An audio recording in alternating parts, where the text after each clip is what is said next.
My name's Amy. I'm a 24-year-old graphic designer.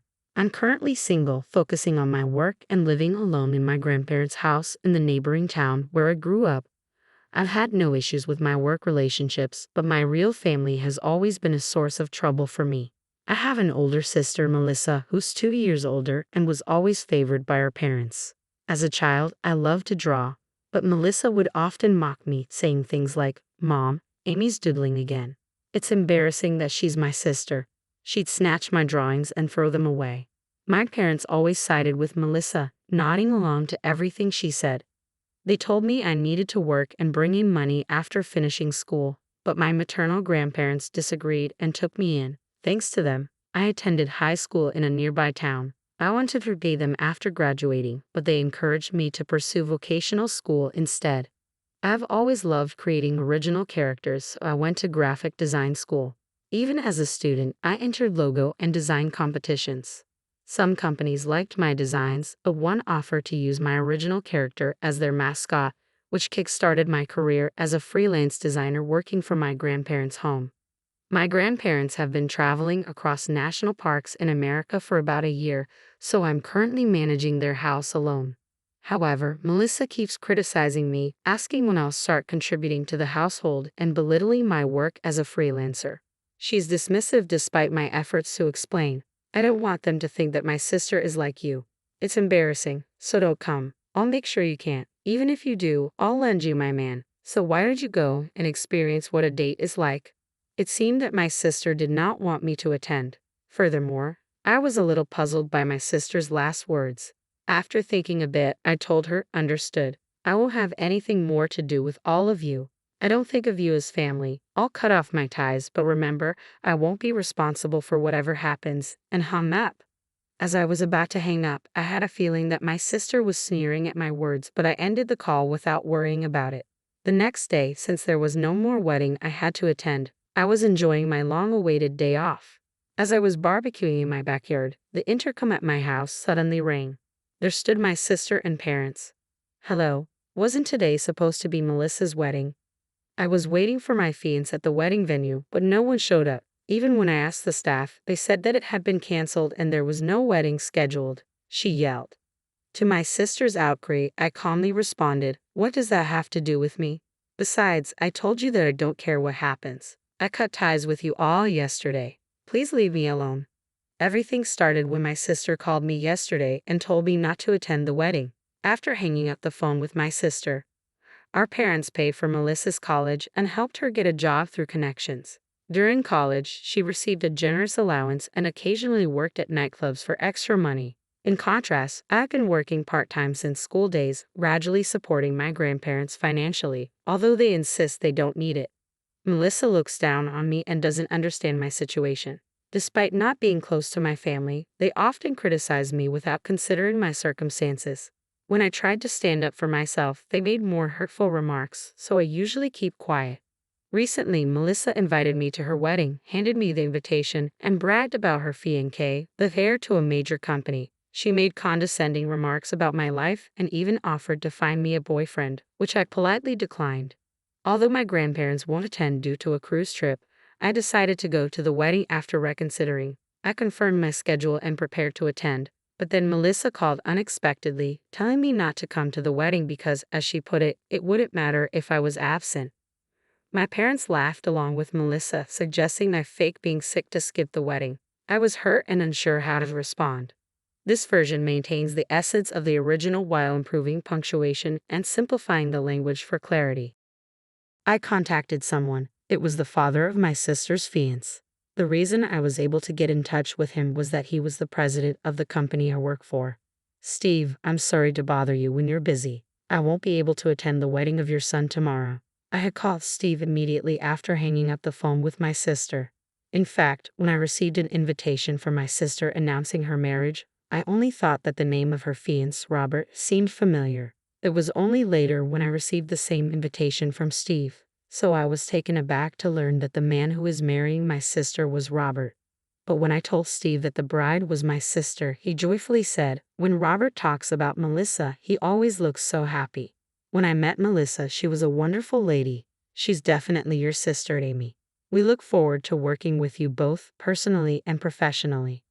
Given this, I'd assume my sister had cleaned up her past relationships with men. However, the fact that I was unable to attend because my sister told me not to come to the wedding was something I felt I had to tell Steve, who I had promised to meet at the wedding. When I did, Steve asked me, "What happened? The ceremony is tomorrow, isn't it? Did you overwork yourself and get sick?" He seemed very worried about me. It was a bit hard for me to say, but I decided to relay exactly what my sister had told me. She told me a bottom-rung loser like he should not attend the wedding tomorrow. She called you a bottom-rung loser even though you're such a successful designer. Does your sister not know? He seemed outraged that I was being called a loser. The only people who understand me are my grandparents, who are currently overseas. And about what my sister said, I told a story about my family that I had never told anyone before. Apparently, Steve immediately told Robert about the conversation, and Robert was very angry too. Steve's family values their kinship, thinking of their employees as family. Although I'm not an employee, they seem to value me as well because I work with them, considering me as part of the family. We don't consider people who can't cherish the family we value as our family. We're sorry, but we can't accept your family into ours, he said to me. Robert, who was nearby, said, "I'm sorry, Amy, but I'm thinking about calling off the wedding with Melissa." To his words, I said, "Robert, I have cut ties with my family, so you can do whatever you want. Also, there's something else I need to tell you," and decided to share a certain fact. "What is it, Robert?" Not knowing what he was about to be told, responded in a worried voice. Feeling apologetic, I told him what my sister had said to me after she told me to skip the wedding. My sister said she was going to lend her boyfriend to me. So I hesitate to say this, but I think my sister has had bad habits with men since the old days. I suspect that she might have another man aside from you, Robert. What? She told me she was single when we started dating, and she came on to me. He seemed a bit shocked. Steve then came on the speaker. "Amy, you said you're free tomorrow, right?" "Yes, I plan to be at home all day." "I see. Our family will not attend the wedding. We have a proposal for you." Thinking it sounded fun, I agreed. The plan was to have a barbecue at my house on the day of the wedding. So when my sister and my parents came to my house, we were in the middle of the barbecue, including Steve and Robert. As I was dealing with them at the front door, Robert, noticing the three of them had arrived, peeked at the door. "Why is Robert here? Today is supposed to be the wedding." We went to the venue and were told the wedding was canceled. None of the attendees from your side showed up, and we couldn't contact anyone, so we were worried. "Why are you here? Don't tell me you two have been disgusting." My sister, upon seeing Robert, came at us all at once. There Robert sighed heavily and told my sister quietly, "You're someone who can't cherish family. We heard about your attitude and words towards Amy. You told me your sister was busy with work and couldn't see you often, but that's not the case at all." "Well, I'm ashamed that this unemployed loser is my sister. It's better for her public image to say that she's busy with work, isn't it? That's why I've been saying she's busy with work. What's wrong with that? I've been speaking well of her in public. I would appreciate some gratitude for that." My sister insisted it was for my sake. Seeing my sister like this, Robert defended me, emphasizing how much I contributed to his company. "You know, it's proof of not valuing family when you, her own sister, have no idea what kind of work Amy does. You've been calling her unemployed, but her income should be at least double yours. And your parents treated Amy the same way, right? I can't be with someone who can't value their own family. We should consider our engagement off." "What? Off?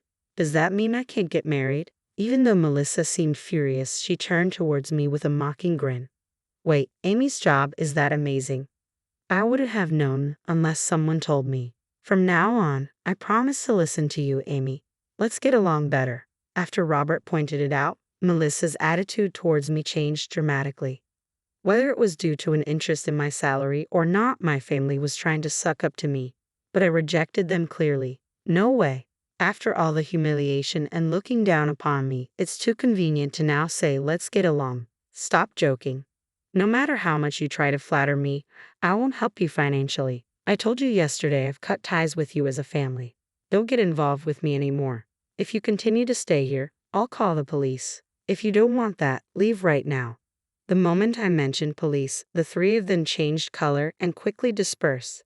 After that, Robert and I returned to the backyard and continued enjoying our barbecue. A month later, I received a call from an unknown number. Assuming it was work-related, I decided to answer. Hey, I got a bill from Robert. What did you say? You knew about my affair? Before I could say hello, Melissa's shrill voice echoed in my ear. What are you talking about all of a sudden? I've repeatedly told you not to involve me, but you still do. I don't care about your affair anymore, so please never contact me again. With that, I hung up. Later, I heard from Robert that the investigation of Melissa's affair during their engagement had finished and it seemed possible to claim compensation and cancellation fees from the venue. As Melissa had quit her job with the plan of getting married, I heard she was juggling several part-time jobs to somehow pay the compensation. She seemed to have run crying to her parents, but their income had never been great, so I don't think that they could be of much help. As someone who was spoiled until now, I hope Melissa takes responsibility for what she's done. Currently, I'm still working with Steve's company. We've been discussing the opportunity for me to create various products as an exclusive designer. I look forward to continuing to work happily with these kind of people in the future.